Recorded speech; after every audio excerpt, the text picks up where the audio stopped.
Eh ben bonjour tout le monde, aujourd'hui c'est Gogol pour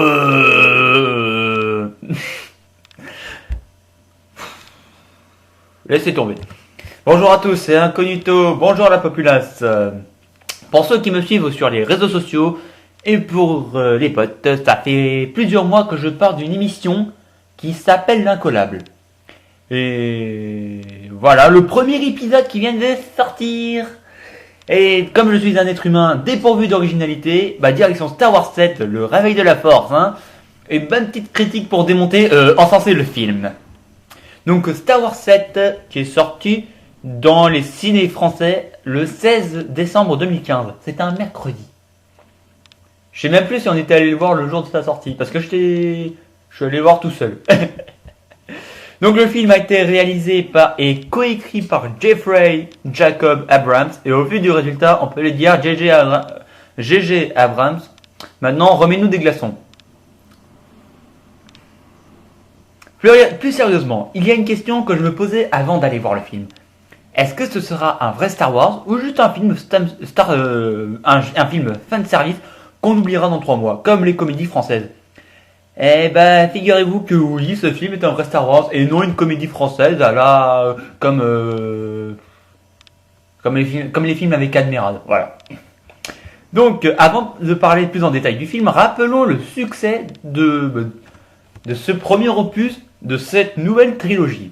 Eh ben, 6 millions d'entrées en France au jour du 29 décembre 2015. En 13 jours, 6 millions d'entrées, ça fait quand même pas mal. Bravo, j'ose pas imaginer combien d'entrées il y aura quand j'aurai posté la vidéo. Je trouve que c'est un succès amplement mérité et n'hésitez pas à aller le voir si vous n'avez pas encore eu l'occasion. Et je vais vous expliquer pourquoi vous devez aller le voir. Vous êtes obligé. Si vous le faites pas, bon c'est pas grave, mais voilà quoi. Quand j'étais arrivé au Cinoche, je me rappelle, j'étais censé aller voir Babysitting 2 avec la famille. Et tel que je les connais, ça m'avait étonné de voir qu'ils voulaient aller voir ce film. Hein. J'étais étonné. Ils ont dit tiens, on va aller voir Babysitting 2. What?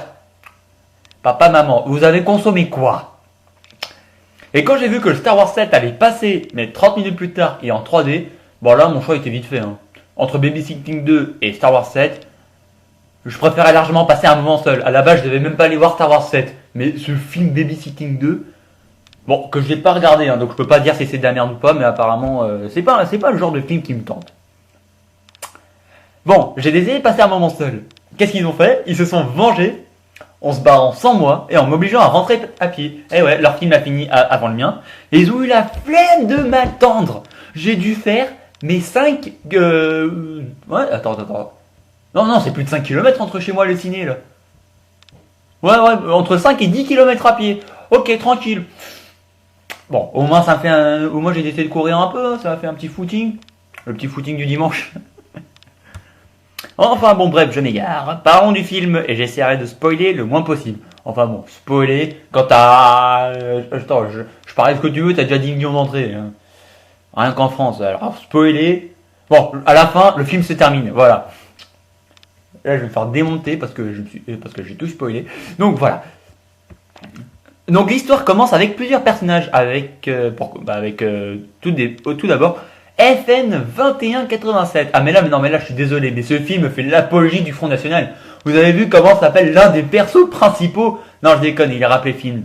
Joué par John Boyega et doublé en français par Duke Coma. J'ai bien aimé ce personnage avec son humour présent. Et pas trop. Le mec, on voit qu'il en rajoute pas. Il est pas lourd. Il est plutôt cool. Tu vois, le mec, il est naturel. Un personnage plutôt pas naïf, mais voilà quoi. Tu vois, le mec, il a un côté enfantin. Voilà. Pas trop présent. Ensuite, il y a Rey. Au départ, j'ai cru que ça s'écrit avec un I, comme Rey dans Evangelion, mais non. Ça c'est bien avec un Y. Ce qui fait qu'elle porte un prénom de garçon. Eh ben là, je suis désolé, mais avec un Y, c'est un prénom de gars. Hein. C'est comme si un garçon s'appelait Justine. Justin Bieber? Non, mais j'ai dit un garçon en fait. Hein. Justin Bieber, c'est juste à preuve du contraire, c'est pas un gars. Donc bref, on va pas se plaindre pour une lettre. Hein. Donc je disais que Rey, incarné par Daisy Ridley et doublé en français par Jessica Monceau, Eh ben, elle m'a fait totalement craquer. Et ouais, en plus d'être sublime, Rey a un caractère fort. C'est quelqu'un qui ne se laisse pas marcher sur les pieds.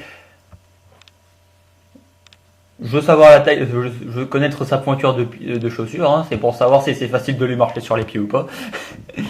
Et voilà, c'est quelqu'un une fille qui est forte. Bref, elle a du charme celle-là. Papa, maman, je veux l'épouser. Vous n'êtes pas d'accord? J'en ai rien à foutre. Après, concernant les autres personnages, on a BB-8 qui est plutôt mignon, il est trop mignon. Et il m'a bien fait marrer. Après, on a Han Solo, on a Leia Organa et notre petit choubli à Corée. Oui, j'ai dit Leia parce que moi je suis pas l'adepte du Leila. Hein, voilà, question de lettres aussi. Voilà, je suis très pointilleux là-dessus. Donc voilà, Han et Leia sont encore incarnés par Harrison Ford et Carrie Fisher. Et ouais, les mêmes que dans la précédente, que dans l'autre trilogie. Voilà, ça c'est fort. De plus, ils réussissent à garder un rôle plutôt important et quand même bien géré. Hein. Ils font pas de la merde. Voilà, ils font pas de la merde. Là, je me suis pas dit pendant que je regardais le film, oh punaise, ils sont nuls. Ils auraient dû faire venir des nouveaux acteurs. Enfin, le dernier personnage dont je dois parler, Kylo Ren. Alors, Kylo Ren. C'est un personnage assez spécial, ce Kylo Ren. Alors, il faut savoir que le Ren est une nouvelle unité de mesure de classe royale chez une fille. Par exemple, Rey fait 1 kg Ren, ce qui est normal vu que Rey veut dire roi en espagnol. Si j'ai bien pensé, si j'ai bien retenu les leçons de la Copa del Rey, normalement ça voudrait dire roi. La Coupe du Roi, Copa del Rey. Merci le FC Barcelone, grâce à vous, je connais un mot d'espagnol. Ah non, j'en connais 3. Oh punaise. C'est pour ça que j'adore mais le FC Barcelone. Voilà, d'où ma grande culture en espagnol. C'est grâce aux matchs de foot qu'on peut suivre en espagnol. Sérieusement, ce méchant, Kylo Ren, pour moi, d'après le trailer, c'était juste le cliché du méchant. Qui est méchant à cause de son passé. Voilà, j'ai une enfance difficile, je suis un fragile, en vrai je pleure le soir, mais en vrai mais à l'extérieur je souris et bidule. Alors en fait, on voit plus que ça. C'est pas vraiment le méchant à cause du passé. Mais c'est juste un gros bébé immature, quoi. Mais tu vois, mais c'est le gros bébé immature, mais tu vois, c'est qui rend le personnage intéressant. Tu vois. Et comme je suis pas du tout original, je vais reprendre une métaphore digne de Panda. Il se comporte comme un bébé à qui on donne une AK-47. Il fait de la grosse merde. Voilà. La prochaine fois, promis, j'essaye de trouver mes propres phrases. Voilà, mes propres métaphores. Et concernant la réalisation, globalement, il y a eu un très bon boulot, même si les transitions, certaines transitions entre quelques plans, ça ne le faisait pas tellement ici. Mais bon, les effets spéciaux, ils sont là. Et puis surtout, il y a un rendu qui fait simple, un réel, réaliste, vrai, vraisemblable. J'avais juste te dire, c'est fort, quoi, voilà. Hein. Les mecs, tu sens qu'ils en ont pas fait trop, à part pour les transitions, parce que les transitions, j'ai rien contre les transitions qui font un peu old school. Mais là, je sais pas, il y a un petit truc qui fait que je l'ai pas senti. Concernant la bande de son, bluffante, voilà. Donc on reprend d'anciens thèmes mythiques d'anciens Star Wars et de nouvelles musiques tout simplement incroyables. Globalement, la bande sonore est de très bonne qualité. Les bruitages que l'on entend sont loin d'être désagréables. Oula, la faute de frappe que j'ai fait sur le script. Désagréable. Ok. Bah, s'il y a certaines choses que je devrais reprocher au film, c'est le fait que les combats au sabre, bah voilà quoi, c'est... Voilà. Je reproche aussi le fait que certains éléments soient pas assez exploités, comme le fait que, risque de spoil, je préfère la fermer, regardez le film, hein, vous comprendrez. Et puis surtout, un truc que j'ai détesté, ça concerne pas le film, hein. En vérité, avant les vacances, oh punaise, mais je sais pas écrire français, avant avec un E. Réforme de l'orthographe, le hashtag je suis circonflexe. Bref, en vérité, avant les vacances, un gars était venu me voir et m'avait spoilé gratuitement, comme un porc, ce qui s'est passé peu de temps avant la fin du film, hein, ce qui se passe juste avant la fin du film. Mais c'est un moment exceptionnel, très émouvant.